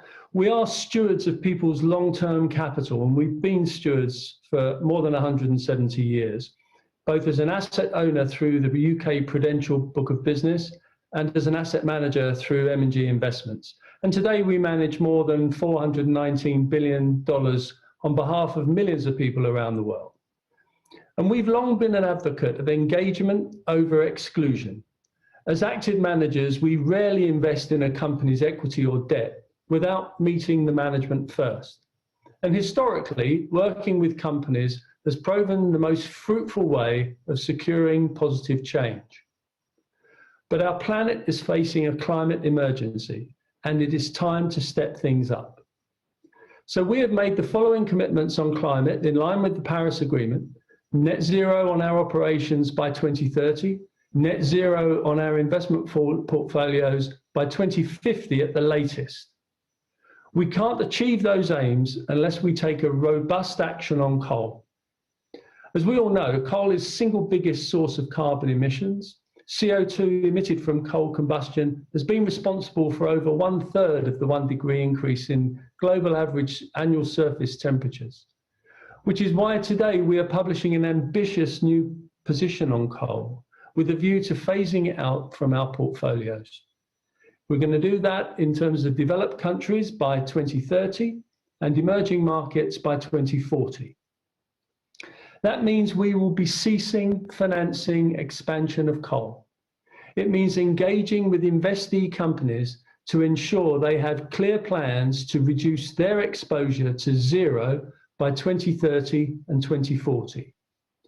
And where companies are reluctant to engage or fail to have adequate plans, we will sell our holdings, starting in 2022 in developed markets and 2024 across the rest of the world. We can do that because we're an active manager, and we will also be implementing this approach across our own $168 billion book of assets in the coming year. So part of the answer to your question, in our view, we need all providers of finance to implement similar approaches on coal. And why the difference in dates for developed and developing markets? It may be obvious, but we believe it is right to allow emerging market countries to take more time to implement the transition, given all the other demands on their economies. Many don't have the access to the capital to invest in alternative, cleaner sources of energy. And that's the other side of this story. As active stewards, we have a responsibility to direct capital to the companies which are developing newer, cleaner sources of energy. Last month, we pledged to put £5 billion of our customers' savings into private companies working on technologies to fix the planet or help people. And called Catalyst, this is a global venture to connect ordinary savers with some of the most exciting investment opportunities, including green energy. We're not naive about the scale of the challenge in the transition away from coal to sustainable energy sources. That's why we would like to see legitimate, abatement-focused frameworks in which investors like us can provide the finance. We also think that the partnership between the private sector and the institutions in charge of development finance needs to be closer. And we need to find ways of removing the friction involved in channeling savers' capital into innovative companies in emerging markets. Investment opportunities such as the development of hydrogen technologies in Africa, along with the creation of natural carbon sinks. Let's be clear, there is not a shortage of capital to finance this transition.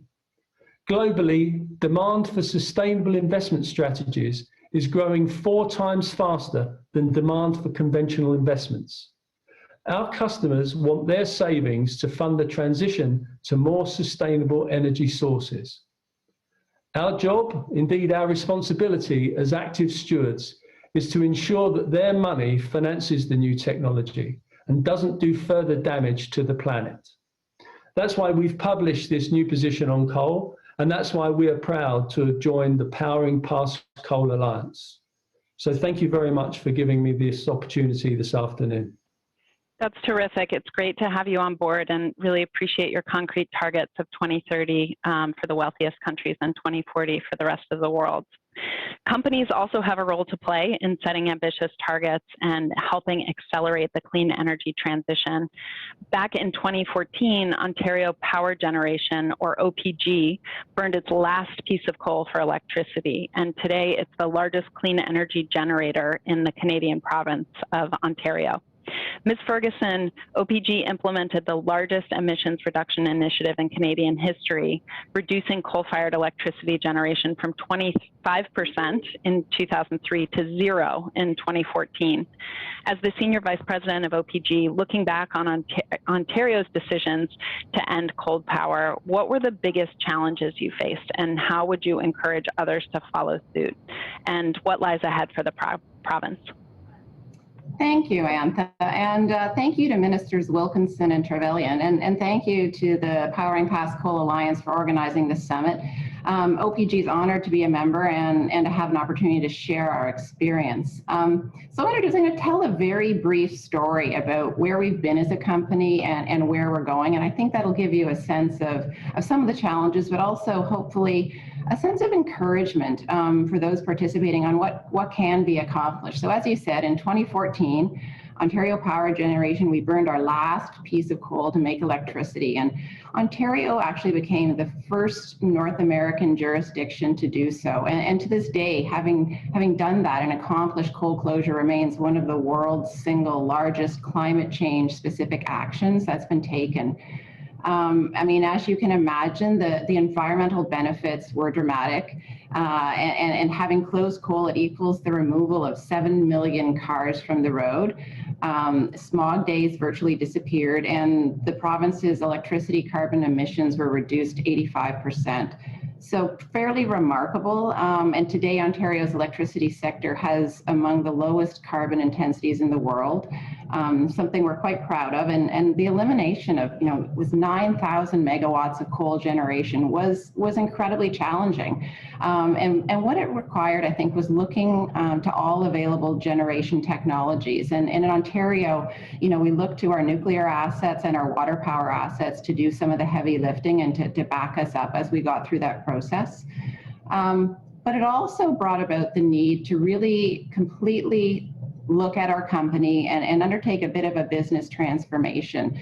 So we refocused our investing and looked at growing our clean hydro assets, at our nuclear generation, and also converting some of our assets to new fuels like biomass. And there are other stories that I've heard so far today. Our Nanticoke coal station, which was once the site, and this is always an interesting fact, once the site of North America's largest coal pile, we've now built a new solar facility there, a 50 megawatt solar facility, and we've done that in partnership with 2 Indigenous communities. So I think it gives you a sense of what you can accomplish.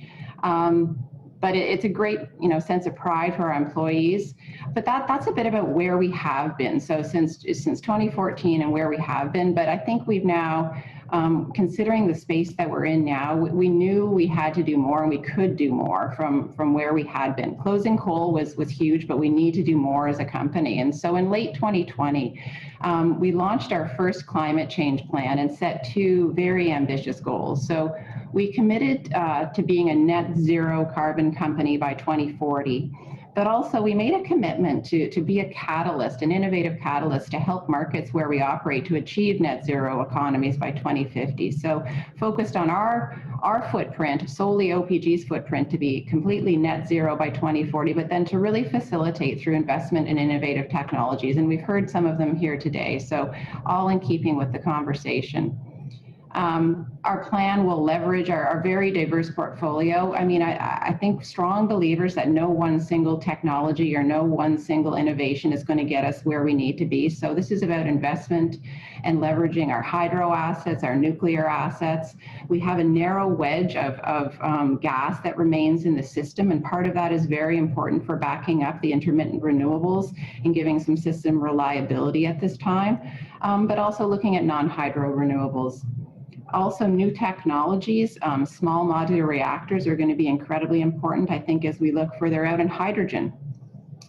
And then deploying all this low carbon electricity to bring about an economy-wide emissions reduction through efficient electrification, through things like transportation, which many of the other participants have spoken about today. So this is all part of our approach. We believe embracing all available technologies is going to be needed to power past coal. And particularly in jurisdictions where there's less of an ability to depend solely on renewables. I think other technologies are going to have to fill that gap. And we also think that there's a way that you can do this that's very mindful and respectful of customers. So efficiently electrifying other sectors is the lowest cost approach to take carbon out of the economy. Sectors such as transportation have heard some very exciting things so far this morning on this. So the initiatives in our climate change plan align with those announced by Minister Wilkinson also in the federal government's climate plan. And we really look forward to working with a host of partners, including our federal partners, to achieve our net zero goals. Our plan aims to address climate change in a way that will help create new jobs and nurture industries that protect the environment and make our economies stronger for current and for future generations. So, thanks for this opportunity. I look forward to learning more from the summit participants over the rest of today and tomorrow. And I would say this is an incredibly relevant and important conversation to be having at this time. So thank you. Thank you, Ms. Ferguson. In the U.S., we've seen the critical role that actors outside of national governments can play in keeping countries on track, particularly when the federal government refuses to act on climate. But non-federal actors are also important allies for heads of state looking to scale climate ambition from the bottom up. So ahead of COP26, it's crucial to continue to mobilize and engage non-state actors to help us achieve a zero carbon future. Our next speaker, Nigel Topping, has incredible experience in building coalitions and driving forward action. In his position as the UK's high-level climate action champion, he plays a key role in supporting successful COP26 and mobilizing the power of non-state actors to achieve our climate objectives in the race to zero emissions. Over to Nigel to share your plans as we prepare for COP26. Good morning, or good evening, good afternoon, wherever you are. My name is Nigel Topping, and I have the honour of being the high-level climate action champion for COP26. And as you know, that's a role that was created in Paris as part of the Paris Agreement, and I work alongside my colleague Gonzalo Munoz, the Chilean high-level champion for COP25. And our mandate is to work with non-state actors to drive ambition and action on the three pillars of the Paris Agreement, and by doing so support parties to go faster and further. So I'm delighted to be joining this Powering Past Coal Alliance Summit as the largest gathering on this crucial topic this year. As you all know, in this decade of delivery for climate action, powering past coal is one of the most important levers for achieving the Paris Agreement goal of limiting temperature rise to 1.5 degrees. I'm delighted to see so much progress being made on the transition away from coal. We know that 60% of the OECD capacity has already been retired or being planned to retire by 2030. But of course, we all know that we're still moving far too slowly and that we need to accelerate action. Of course, I recognise some of the equity considerations, and so within our 1.5 degree pathways, we identify that we need developed countries to quit coal by 2030 and all countries by 2040. So in order to get there, Gonzalo and I are supporting calls for no new coal plants from now on.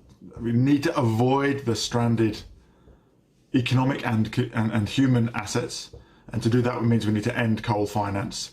And it is encouraging to see, but again we need to speed up that coal finance is being phased out by more and more financial institutions, and that's leading to a more rapid phase out of existing coal plants.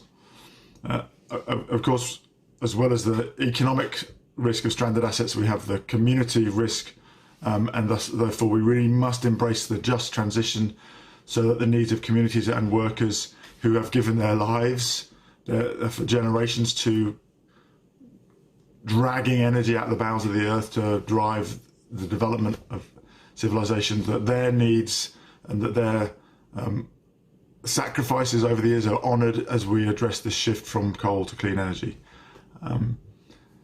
We also know that the shift from coal to clean power provides an opportunity for not just environmental but also economic and health gains.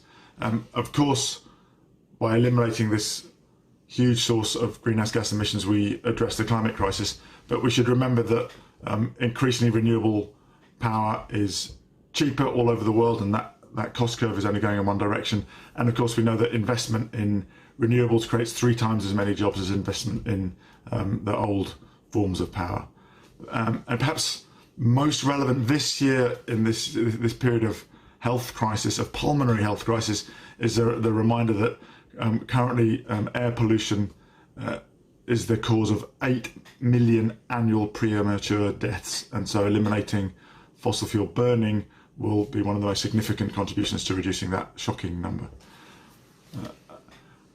Under the leadership of Gonzalo Munoz, my fellow champion, the Marrakesh Partnership for Global Climate Action, which is this huge community of partners we work with to drive collaboration between governments and the cities, regions, businesses, investors that must act on climate change, have defined a series of climate action pathways for every sector, showing what everybody needs to do to get to the zero carbon economy in the 2040s. And for the first time last year, that energy pathway included very specific action areas to support greater action by these stakeholders, and included very specific action on the phasing out of coal.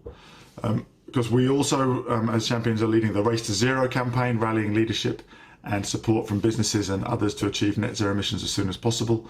And moving from coal to clean power is a crucial way for energy and finance companies to deliver on their Race to Zero commitments and deliver the breakthroughs that we need.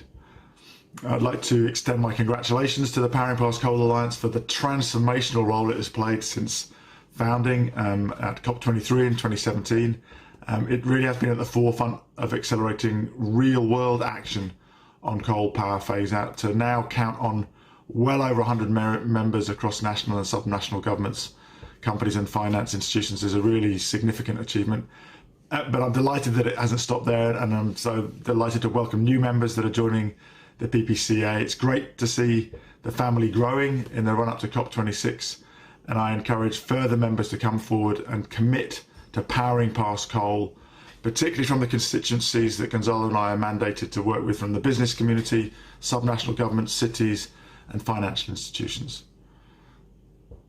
Finally, a word on the race to zero. We know that unlike most races, this is one that won't have one winner. It's a race that we either all win or we all lose. Winning it requires a radical, unprecedented level of collaboration from all corners of the world, from cities, businesses, region, investors, and governments. I think that the Powering Past Coal Alliance is a supreme example of this kind of radical collaboration, and I look forward to seeing it going from strength to strength. Thank you. Thank you so much, Nigel, for your continued leadership. It's a nice segue because the Powering Past Coal Alliance is a pioneering example of collaboration among different sectors and stakeholders, which of course also includes trade union representatives. We've talked a lot about the just transition and a move that supports both climate action and creating new opportunities in green jobs. And today I'm excited to share that the Canadian Labour Congress, the largest labor organization in Canada, which brings together dozens of national and international unions, is joining the PPCA. Labor is at the center of securing a just transition, and Mr. Hassan Youssef, as the president of the Canadian Labour Congress, what are your perspectives on how workers can take ownership and lead the charge? What examples can you share of strong, credible efforts towards social dialogue and a just transition? And are there models that other countries can look up to? Well, thank you very much for the invitation to participate, Anta, and of course, congratulations to the Alliance on the incredible work that's being done. I want to share a little bit about Canada's experience with just transition and the phase out of coal in our electricity sector. The labor movement, of course, supported Canada's commitment to phase out coal-fired electricity generation by 2030, despite the impact it would have on our members' job across the country. We support it because it was the right thing to do for the health of our planet. It was the right thing to do for the health of Canadians. But we also clear that affected workers and their communities must be expected not to just shoulder the blame on the phase out alone. I was proud to serve as the co-chair for the Canada's Just Transition Task Force for Canadian coal-powered workers and communities across the country. We began our work in the spring of 2018, immediately setting out across the country, holding meetings and town halls in communities that produce coal-fired power. We met with affected workers and their unions, employers in the industry, local government, chambers of commerce, community and economic development group, and we listened.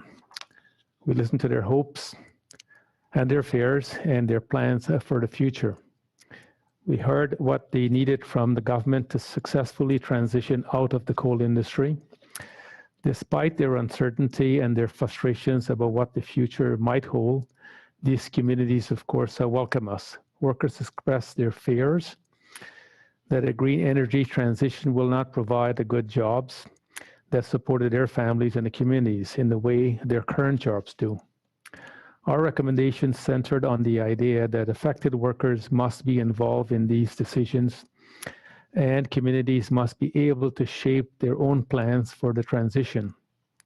And despite having a variety of voices on the task force, including a former CEO of utility companies with a coal assets, a city councillor from the affected community, environmentalists, and strong representation from unions representing coal workers, our recommendations to our national government were unanimous.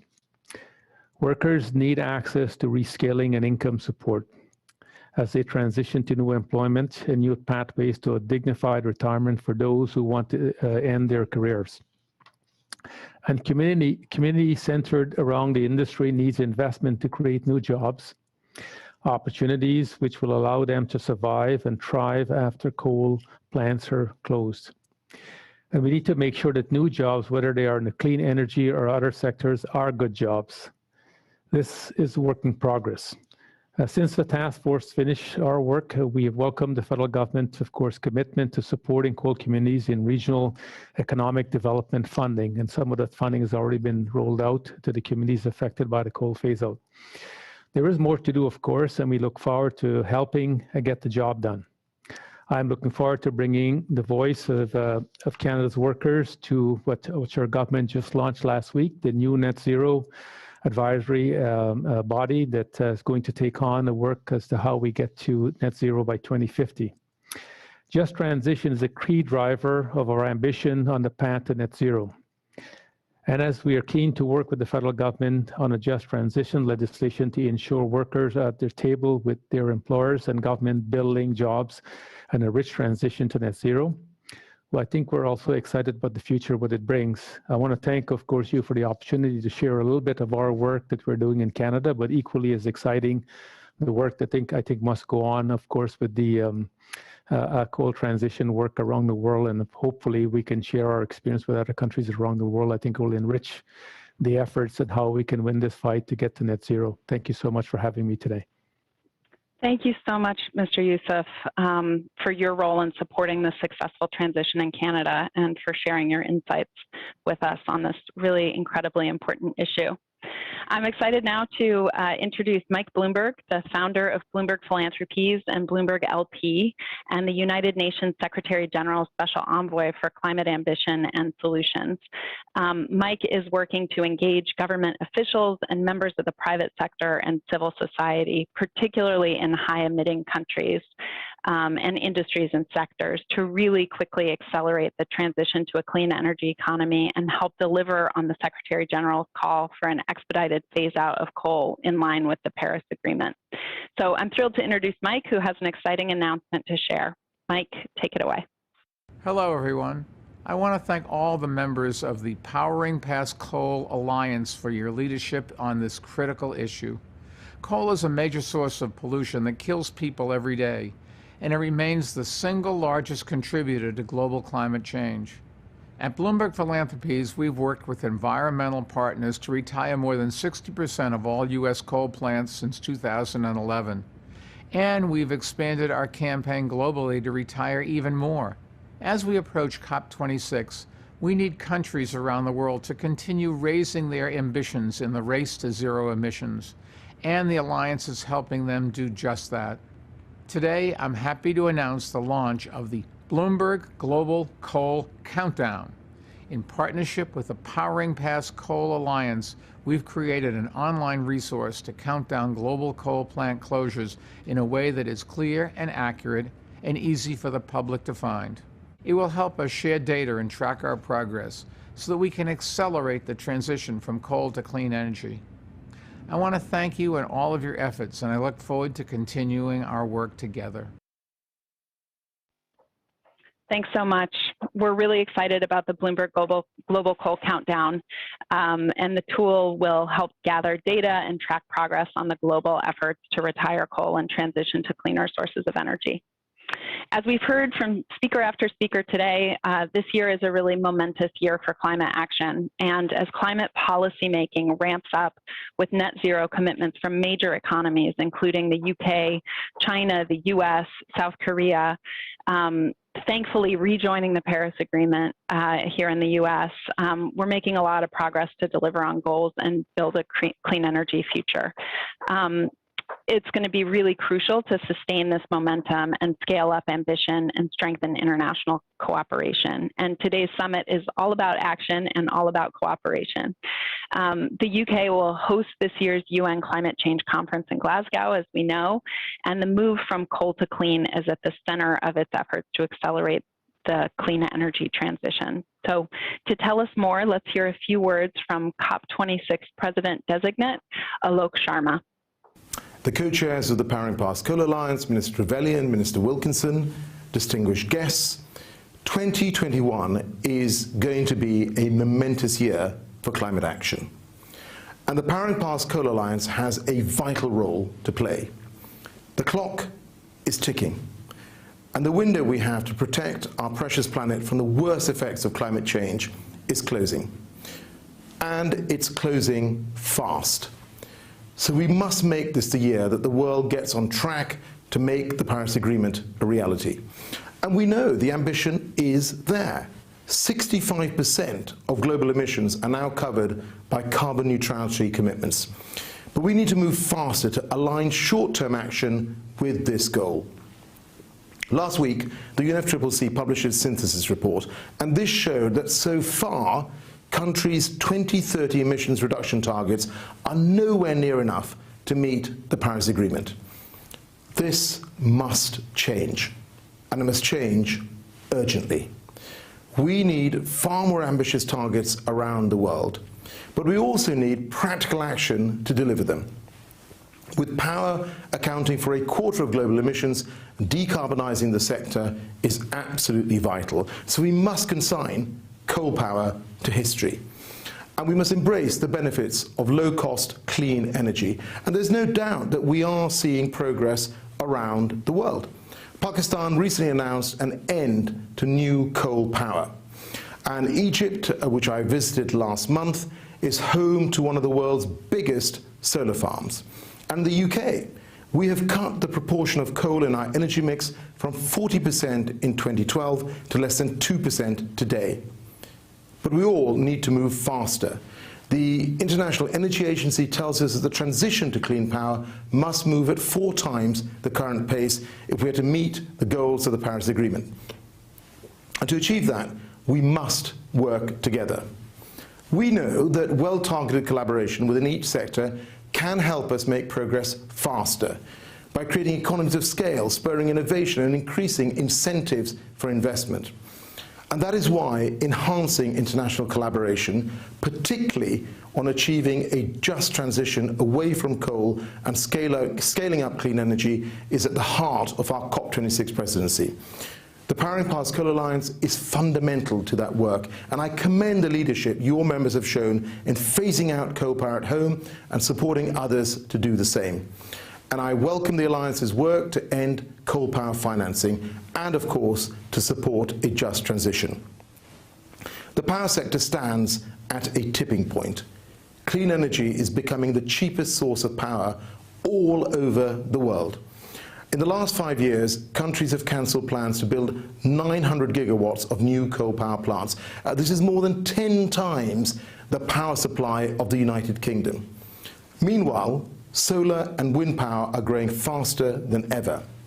By acting together, The countries, states, cities, banks and utilities in this alliance are sending a powerful message to policymakers and investors all over the world.